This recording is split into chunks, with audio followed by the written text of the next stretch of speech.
We're going to be talking about significant fire danger for the Front Range for tomorrow, for Thursday, March the 12th, with 90 to 100 mile an hour winds for Boulder, the Highway 93 corridor, on up into Fort Collins. Denver, 40 to 50 mile an hour winds.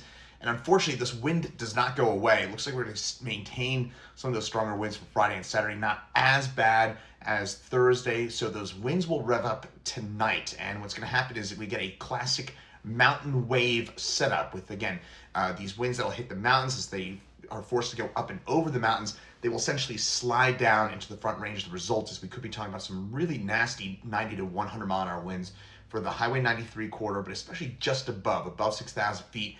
Does look like the strongest of those winds will be contained to the foothills, the base of the foothills, and just above that. So still a little bit of a question as to how much of that wind makes it down to Boulder and Fort Collins and Golden proper, but I would anticipate that possibility for some of those 90 mile an hour winds and get just above Boulder and Golden and Fort Collins, say Horsetooth Reservoir, as well as say on up by Gold Hill and Netherland, some of those most wind prone locations.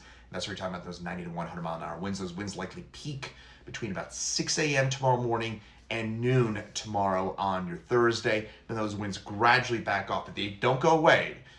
It's going to stay windy. And in Denver, 40 to 50 mile an hour peak winds tomorrow afternoon may lead to some delays out at the airport, and we'll likely see some of those gusty winds continue into Friday and Saturday as well. So you may have some delays over the next couple of days for flying in or out of the airport. So just keep that in mind as well.